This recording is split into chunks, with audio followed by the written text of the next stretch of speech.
આગળ 11મો ક્વેશ્ચન છે પછીનો નંબર સિરીઝ આપેલી છે 2 4 7 14 17 34। હવે આ નંબર સિરીઝ જોતા તમારે સૌથી પહેલું તો શું વિચારવાનું કે શું સરવાળો થાય છે બાદબાકી થાય છે કશાનો વર્ગ છે જેવું કશું જ ના દેખાય તો પણ આપણે થોડીક બાદબાકી કરીને ચેક તો કરવું જ પડે કે શું થાય છે। તો અહીંયા તમે થોડા ધ્યાનથી જુઓ તો 2 થી 4 જાય છે એટલે કે +2 થાય છે, પછી 4 થી 7 થાય છે તો શું થાય છે +3 થાય છે, 7 થી 14 થાય છે તો +7 થઈ ગયા। તો અહીંયા કંઈ સમજ આવતું નથી કે હવે શું કરવું, તો જરા તમે આ સિરીઝને ધ્યાનથી જુઓ તો કંઈક લોજિક અંદર છુપાયેલું છે કે અહીંયા તમે જુઓ તો 2 પહેલા 2 છે તો 2 × 2 કેટલા થાય 4 થાય, પછી 4 ને આપણે લઈએ 4 પ્લસ કેટલા કરીએ તો 7 થાય, 3 થાય, 3 કરીએ તો 7 થાય, પછી આગળ જ્યારે આપણે વાત કરીએ છીએ તો 7 ને લઈએ તો 7 × 2 થાય છે 14, પછી 14 લઈએ તો 14 + 3 = 17 આવે છે 17, પછી આગળ 17 × 2 = 34, પછી 34 + 3 કરીએ તો 37 આવે છે। આ સિરીઝ આપણને ખબર પડે છે કે પહેલા ×2 થાય છે, પછી +3 થાય છે, ×2 થાય છે, પછી પાછા +3 થાય છે। તો સીધી વસ્તુ છે કે આપણે આગળ સિરીઝ જતા જઈએ તો 34 એટલે 34 + 3 આવે છે એટલે કે 37 આપણો જવાબ છે સી 37। હવે આગળ ક્વેશ્ચનની વાત કરીએ તો 8 સેમી લંબાઈના સમઘન આકારના પાત્રમાં રાખેલ પ્રવાહીમાંથી 2 સેમી લંબાઈની કેટલી સમઘન ડબ્બીઓ ભરાય। અહીંયા પાણી ભરાય ને એ બધું આપ્યું છે, ટૂંકમાં તમને એવું કીધું છે કે 8 સેમીનો જે સમઘન છે તેમાંથી કેટલા 2 સેમીના સમઘન બનાવી શકીએ। સીધો ક્વેશ્ચન આ રીતનો પૂછવામાં આવેલો છે, પણ પાણીની વાત કરેલી છે તો કન્ફ્યુઝ થવાનું નથી।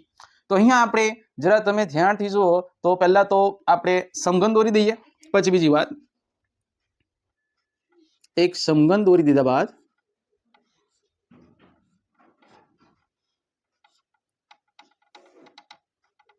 આ એક સમઘન આપણે 8 સેમીનો દોરેલો છે જેની બધી જ બાજુઓ જે છે તે બધી 8 સેમીની છે, 8 સેમી 8 સેમી 8 સેમી બધું જ 8 સેમીનું છે।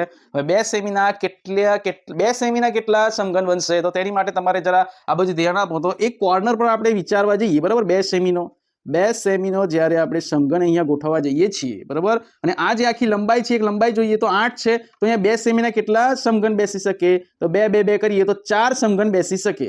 તેવા ને તેવા આપણે સામે લાઈન ખેંચીએ બરાબર, તો આ લાંબા સમઘનમાં પાછું આપણે બીજી બાજુ 8 સેમીની લઈએ તો ત્યાં કોર્નર પર કેટલા બેસી શકે તો તે પણ બેસીશે 4। તો અહીંયા ઉપરનો જે આટલો પટ્ટો છે તેમાં તમે જુઓ તો અહીંયા પહેલી લાઈનમાં 4, પછી બીજી લાઈનમાં 4, ત્રીજી લાઈનમાં 4, ચોથી લાઈનમાં 4, તો ટોટલ ઉપરનો જે સ્લાઇસ જે કટ થાય છે તેમાં કેટલા સમઘન બેસે છે તો 4 × 4 કેટલા થયા 16।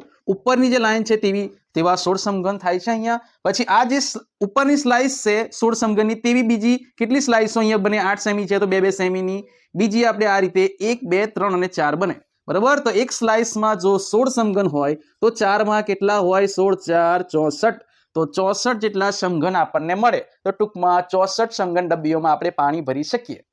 ત્યારબાદ બીજો ક્વેશ્ચન છે એક ચોરસની પરિમિતિ 64 સેમી છે તો તે ચોરસનું ક્ષેત્રફળ શોધો।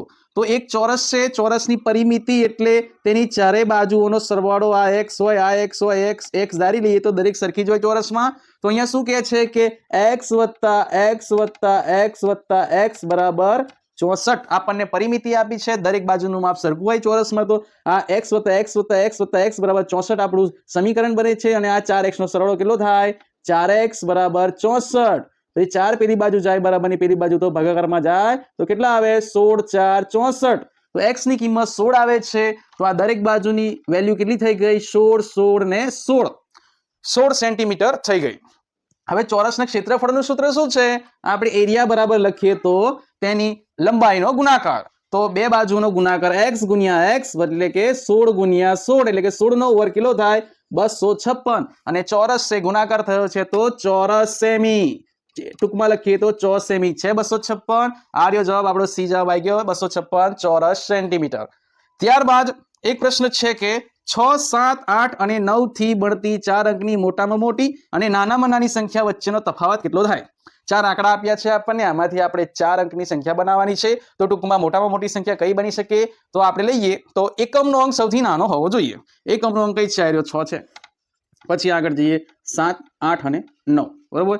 એકમ દશક સો ને હજાર, 4 આંકડાની સંખ્યા છે એટલે તો 1000 સ્થાનનો જે અંક છે તે સૌથી મોટો હોય તો જ તેવું શક્ય બને, પછી તેના પછીનો મોટો જ હોવો જોઈએ, પછી એટલે કે ઉતરતા ક્રમમાં આપણે ઉતરવું પડે.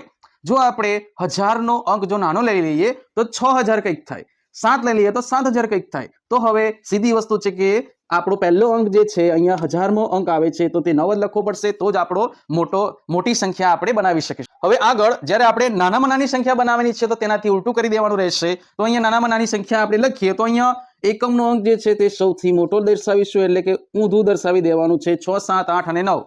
બરાબર, શરૂઆત આપણે નાનામાં નાના અંકથી કરીશું તો જ નાનું બનશે. જો અહીંયા નાનામાં નાના અંક 6 થી શરૂઆત કરી છે અને 6 ની બાજુમાં જો 9 લખી દઈએ તો સંખ્યા વધી જાય, એના કરતા 7 લખીએ તો 700, 9 લખી દે તો 900 થઈ જતી. તો તે રીતે આપણે અહીંયા ચડતા ક્રમમાં ગોઠવીને નાનામાં નાની સંખ્યા બનાવી લીધી છે. આમાં કશું બીજું કરવાનું નથી અને બંનેનો તફાવત કીધો છે તો આપણે માઇનસ કરી દેવાનું, અને માઇનસ આપણે કરીએ છીએ તો આપણે આખો આન્સર લાવવાની જરૂર નથી. તમે ધ્યાનથી જુઓ તો અહીંયા 6 માંથી 9 બાદ કરવાના છે, ના થાય તો ઉપર 16 લખવા પડે, 16 માંથી 9 બાદ તો કેટલા થાય? 7 આવે. અહીંયા ઓપ્શનમાં જોઈ લેવાનું 7 હોય એકમનો અંક, તેવા 2 ઓપ્શન છે. હવે આગળ જોઈએ તો આ બાજુ જો આપણે 16 કર્યા છે, 6 કાપ્યા છે તો આપણે આ બાજુ પાછા 7 માંથી 1 કાપવું પડે, પછી 6 માંથી 8 જાય, ના જાય તો કેટલા ઉપર કરવા પડે? 16 કરવા પડે. 16 માંથી 8 જાય તો કેટલા રહે? 8 રહે. બરાબર, તો અહીંયા બીજો અંક 100 નો અંક છે 8, તો આ રહ્યો એ માં છે 8. બરાબર, બી માં જોઈએ તો 9 છે, તો આ તો આવે નહીં, તો આપણો આન્સર હશે એ. ત્યારબાદ આગળનો ક્વેશ્ચન છે આપણો 32, 85, 3285 માં 2 ની સ્થાન કિંમત અને 5 ની સ્થાન કિંમત વચ્ચેનો તફાવત શોધો. તો અહીંયા 5 ક્યાં છે અને 2 ક્યાં છે? તો કયા સ્થાન પર છે જોઈ લઈએ જરા. એકમના સ્થાન પર 5 છે, દશકના સ્થાન પર 8 છે, 100 ના સ્થાન પર 2 છે. તો હવે અહીંયા 2 જે છે, બરાબર, 2 એ 100 ના સ્થાન પર છે, એટલે કે 2 ગુણ્યા 100 કેટલા થયા? 200. આ 2 ની સ્થાન કિંમત કહેવાય. પછી 5 ની સ્થાન કિંમત જોવા જઈએ તો આ રહ્યા 5, તો 5 ગુણ્યા 1, કેમ કે એકમનો અંક છે એટલા માટે 5 ગુણ્યા 1 5. અહીંયા હવે બંનેનો તફાવત જોઈએ છે આપણે, તો 200 માંથી 5 જાય તો કેટલા થાય? 195. આપણો જવાબ આવી જશે ડી. અને હજુ અહીંયા આની અંદર એક્સ્ટ્રા વાત કરી દઈએ તો 8 ની સ્થાન કિંમત કેટલી થાય? તો અહીંયા 8 ગુણ્યા કેટલા કરવા પડે? એકમ દશક, દશકના સ્થાન પર 8 છે એટલે કે 10 સાથે ગુણવા પડે, આવી જશે 80. અને 3 ની સ્થાન કિંમત આપણે જોઈતી હોય તો 3 ગુણ્યા કયા સ્થાન પર છે? 3 એકમ, દશક, 100 અને 1000. તો 3 ગુણ્યા 1000 એટલે કે 3000 તેની સ્થાન કિંમત થાય. આ રીતે સ્થાન કિંમત શોધાય.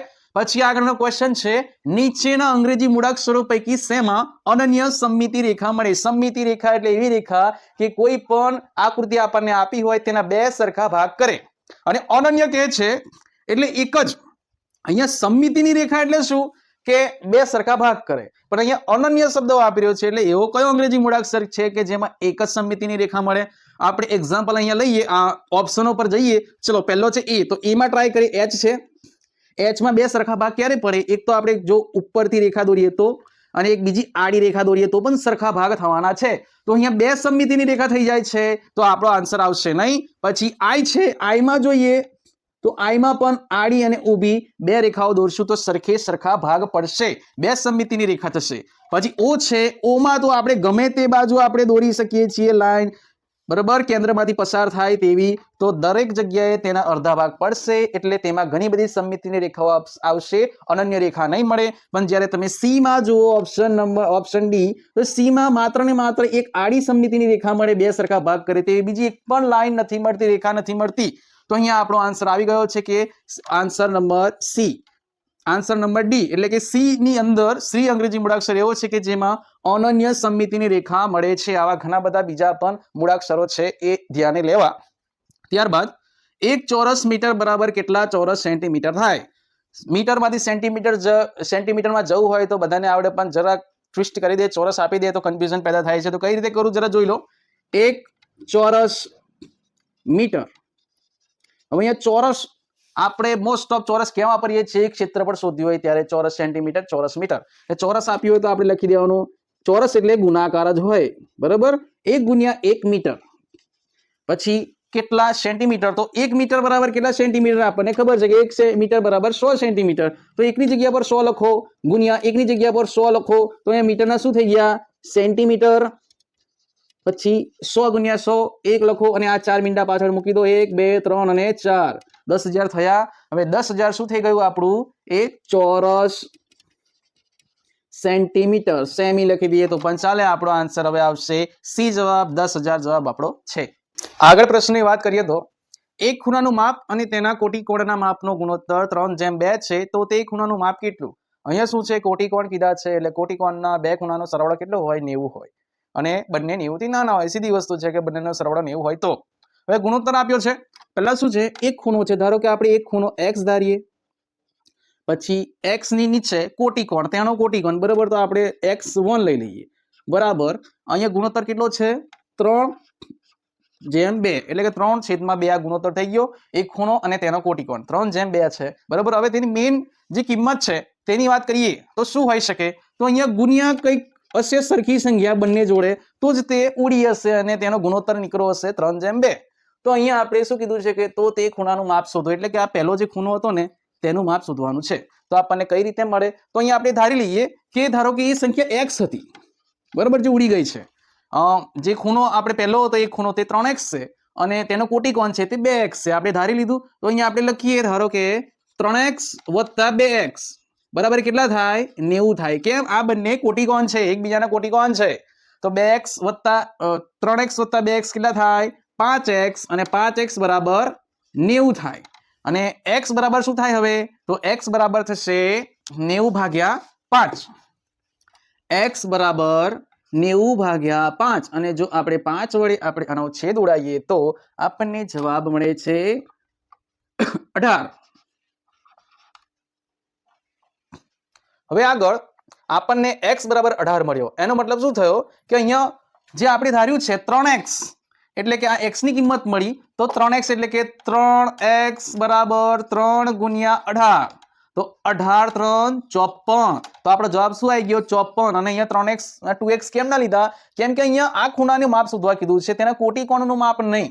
તેના કોટિકોણનું માપ જોઈએ તો આપણે 2 × 18 કરવા પડે, અને 2 × 18 એટલે કે 36 મળે જવાબ. પણ આપણે જે ખૂણાનું માપ શોધવાનું છે તેનું માપ છે 54. હવે આગળ વાત કરીએ તો ગણિત શિક્ષણના હેતુઓ પૈકી નીચેનામાંથી કયું ક્રિયાપદ જ્ઞાન સાથે સંકળાયેલ છે? તો આ એક યાદ રાખવાનો પ્રશ્ન થઈ ગયો. તો જવાબ છે આપણો યાદ કરો. યાદ કરો જે જવાબ આપણો આવે છે. ત્યારબાદ ક્વેશ્ચન છે 24 સેમીના ચોરસ પૂઠામાંથી 3 સેમી પહોળાઈ અને 6 સેમી લંબાઈની કેટલી પટ્ટીઓ મળે? તો આના માટે આપણે એક્ઝામ્પલ આપણે એક દોરીએ કે 24 સેન્ટીમીટર નું એક ચોરસ છે, તો બધી બાજુઓ કેવી હશે? 24, 24 અને 24. હવે અહીંયા કેવું કીધું છે તો કે 3 સેમી પહોળાઈ હોય. આપણે ધારો કે અહીંયા ઉપરની આ પહોળાઈ લઈએ, બરાબર, તો 3 સેમીની પહોળાઈ. તો આ જે 24 છે તો કેટલા અહીંયા ગોઠવણ થઈ શકે 3 પહોળાઈની પટ્ટીઓની? આ જે ચોરસ પ્લેટ પુઠ્ઠામાંથી બનાવવાની છે તો આપણે કેટલી ગોઠવી શકીએ? તો 24/3 કરવા પડે, તો 8, 3, 24, તો 8 જેટલી પટ્ટીઓ અહીંયા આવી શકે. આ રીતે 1, 2, 3, 4, 5, 6, 7, એટલે 1, 2, 3, 4, 5, 6, 7 અને 8 જેટલી પટ્ટીઓ અહીંયા કપાશે આટલી. પછી અહીંયા જ્યારે લંબાઈની વાત કહે છે તો 100 સેન્ટીમીટર કહે છે લંબાઈ. તો અહીંયા જે લંબાઈ છે કેટલી છે? 24. તો 24/6, 24/6 કરીએ તો આપણને કેટલો જવાબ મળે કે 6, 4, 24. તો અહીંયા કેટલી મળશે? તો કે 1, 2, 3 અને 4, એટલે કે 1, 2, 3 અને 4 એટલી પટ્ટીઓ મળશે. તો આ આડી લાઈન આ રીતે પટ્ટીઓ આપણને મળતી રહેશે. આ બધી લાઈનો ઊભી કરી દઈએ આપણે, તો સીધી વસ્તુ છે કે આ બધા જ આપણને આ જે માંગેલ પટ્ટીઓ છે 3 સેમી પહોળાઈ અને 6 સેમી લંબાઈની તે આપણને મળી જાય. તો આપણે કઈ રીતે આમાં જવાબ લાવી શકીએ? તો અહીંયા જે પહેલો ભાગ છે પહેલી પટ્ટીનો તે કેટલી છે? 8 છે. 8 ગુણ્યા કે 8 પટ્ટીઓ કેટલી વાર અહીંયા પૂઠામાં આવી શકે છે? તો 1, 2, 3 ને 4 વાર આવે છે. તો 8, 4, સીધી વસ્તુ છે કે 8, 4, 32 આપણો જવાબ આવી ગયો છે. શું ઓપ્શનમાં છે 32? તો એ આપણો જવાબ છે 32.